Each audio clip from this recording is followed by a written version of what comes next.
Hey everybody, it's Friday night. I am famished. I'm starving. And I was going to make some pasta and I was going to make some tomato sauce that my mom taught me how to make years ago. This is actually a variation of that sauce. It's inspired by her recipe. It's pretty much the same thing, but I actually don't use all the exact ingredients because I don't have them. And that's the whole thing that she sort of conveyed with the recipe, is you don't have to have it exact, but if you just have the basics, you can play with it from there. So the foundation for the recipe is olive oil, tomato sauce made from tomato sauce, diced tomatoes, and stewed tomatoes, which I buy in a can, as well as tomato paste. And of course, a pasta of your choice. Now, my mom's recipe calls for 28-ounce cans. I'm using 14-ounce cans because they're very small, and I buy a bunch of these, and I just keep them stored away, and I pull them out when I want to make sauce, like tonight. Now, the recipe also calls for fresh garlic, but I like to use the bottled kind of garlic here that's already pre-minced, and, you know, it's just faster for me.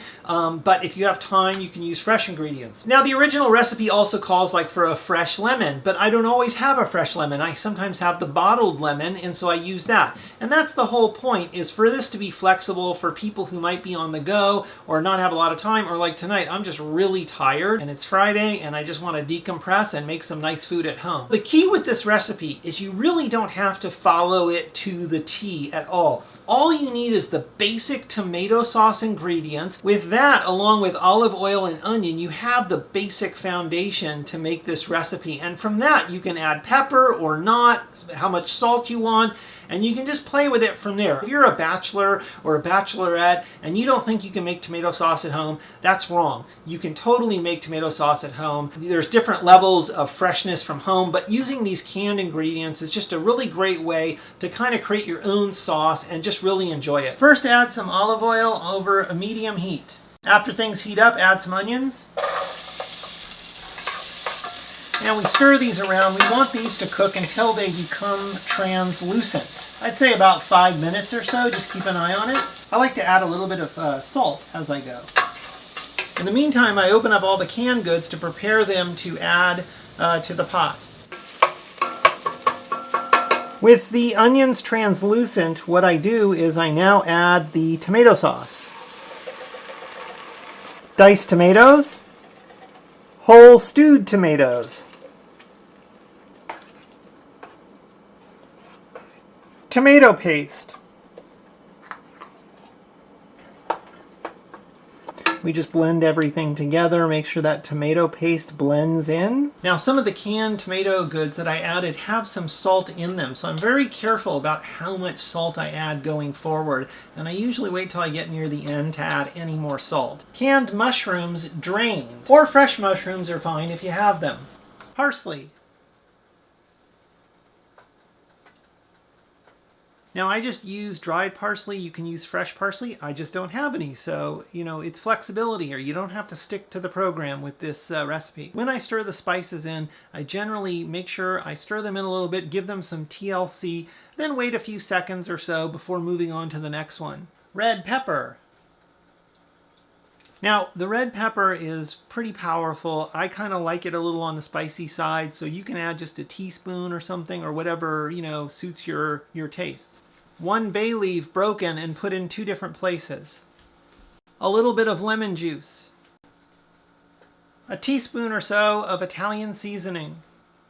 Now, as I get to this point, the ingredients are starting to smell with the tomato sauce, and the aroma is filling up the kitchen, and it's just beautiful. I just love making the sauce like this. It is different than buying a bottle of sauce at the market. So I'm going to add a few cloves of garlic, minced.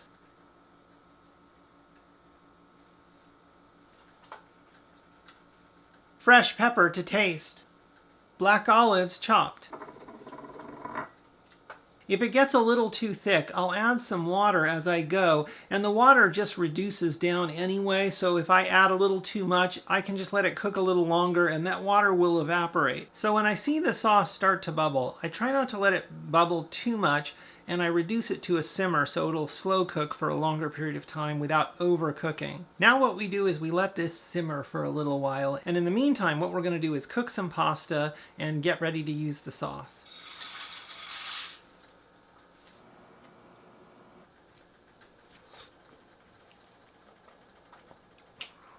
It's really beautiful, and I can't wait to put it on the pasta with some Parmesan cheese. I'm dying. I'm starving right now. And cook the pasta till it's al dente.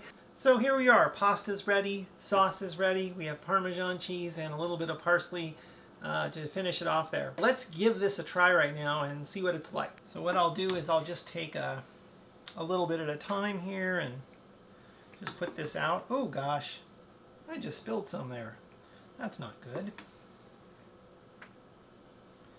I'll just put this here. And it's nice and hot, and we've got some whole tomatoes in there, you know, those stewed tomatoes. It's very nice. Now, you don't have to put as much sauce as I put on. I like a lot of sauce on mine. Okay, so now let's add some Parmesan cheese here.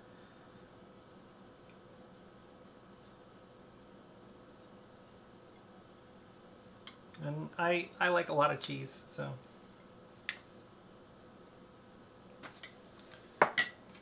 And a little bit of parsley or maybe some basil or something on top is kind of nice. And so there we go, and let's give this a try. Here we go. This is the big moment here.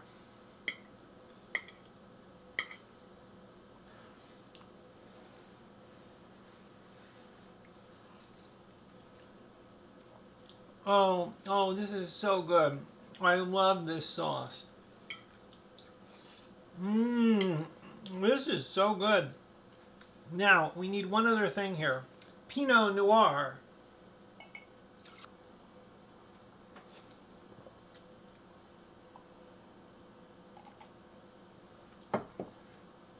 This is fun. Now, I actually just remembered, I forgot. You can add a little bit of Pinot Noir when that sauce is especially hot. I actually sometimes add it right when the onions are about to be covered up with that tomato sauce. So it kind of starts to cook right away, and then I add that tomato sauce in, and it's very good. It really enhances the flavor. All right, that's it. Everybody have a wonderful weekend. Don't forget, it's really easy to make this. You don't need all the spices. You just need that basic tomato sauce set up with the onions and the olive oil.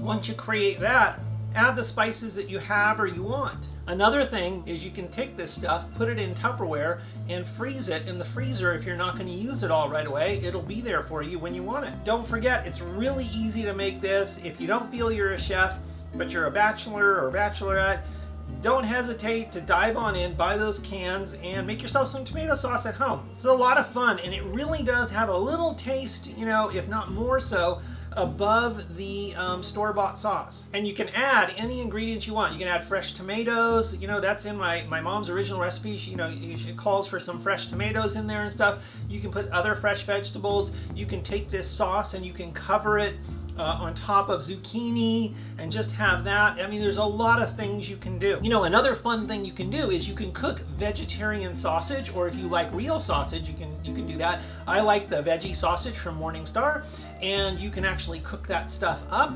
and slice it up and crumble it into the sauce while it cooks. That's a lot of fun. Or veggie meatballs, whatever you really like. You know, it's very versatile. You can have a lot of fun with this. All right, that's it. Thanks for watching. If you like this video, I hope you'll click like. If you want to subscribe, I hope you'll subscribe. Other than that, have a fantastic weekend, and I'll see you at the next video. All right, thanks. Bye.